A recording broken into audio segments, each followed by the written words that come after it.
Qu'est-ce que l'Ancien Testament? Dans son ensemble, il peut se ramener à quelques grandes figures représentatives de Jésus-Christ. Des deux principales, le tabernacle et le temple, arrêtons-nous à la seconde. Le temple est une représentation du Seigneur Jésus dans toute sa plénitude, tant en ce qui concerne sa personne qu'en ce qui concerne son œuvre. C'est à ce titre-là qu'il occupe la place centrale dans la vie du peuple d'Israël. L'un et l'autre sont absolument solidaires. Ils ne font qu'un.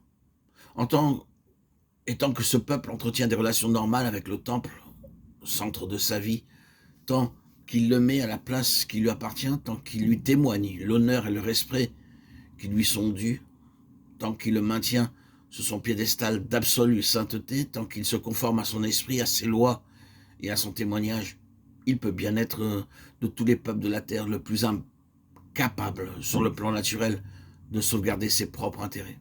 Il n'en jouit pas moins d'une suprématie absolue.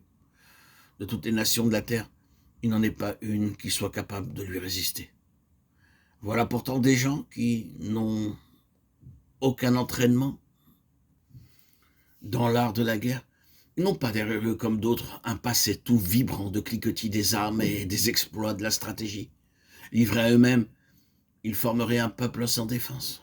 Et pourtant, ils triomphent non seulement de nations isolées qui les surpassent en grandeur et en puissance, mais de coalitions de plusieurs nations. Et quand bien même elles alignent contre eux toutes leurs forces conjuguées tant qu'ils demeurent fidèles à ce centre de gravité, le temple, ce sont eux qui ont le dessus. Cet élément central n'est autre qu'une représentation du Seigneur Jésus dans sa vie et son œuvre. Quelle interprétation donner à cette histoire? Celle-ci, quand le Seigneur Jésus a la place qui lui revient, c'est l'ascendant spirituel qui s'installe.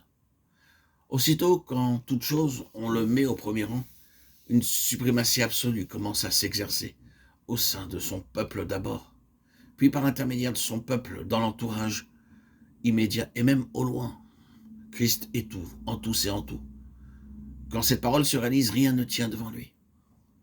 Que le Seigneur Jésus ait la place qui lui est due dans le cœur et dans la vie des siens, il n'en faut pas plus pour provoquer une manifestation de suprématie, d'absolue souveraineté. Les portes même du séjour des morts cessent de prévaloir. Quant au Nouveau Testament, il nous met en présence de petits groupements de peu d'importance, minuscules même, comparés au peuple qui couvre la terre.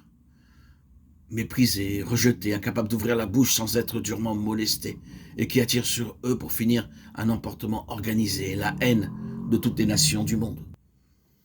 Toutes les ressources de l'empire de fer vont être mobilisées pour tâcher de balayer de la terre cet humble rebut de la société et faire disparaître de l'histoire jusqu'à son souvenir. Or, qu'est-il arrivé? Les trônes ont croulé, les grandes puissances d'alors se sont effondrées. Nous passons d'un continent à l'autre pour contempler leur ruine et poser nos regards étonnés sur ce qui reste de ces immenses et puissants empires. Et où sont-ils, ces gens de la voix, acte 9.2? Ces sectateurs du Nazarin, méprisés? C'est une multitude immense que personne ne peut compter. Le ciel en est rempli. Ici sur la terre, ceux qui connaissent le Seigneur Jésus, qui l'aiment et qui sont de cette voix, se chiffrent par milliers et dizaines de milliers. L'explication, c'est que Dieu a déterminé que son Fils serait tout et qu'en toute chose, il tiendrait le premier rang.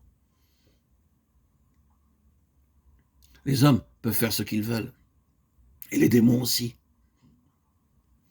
Mais ils n'empêcheront ni Dieu d'atteindre son but, ni le peuple qui lui sert d'instrument de marcher au triomphe en dépit de tout.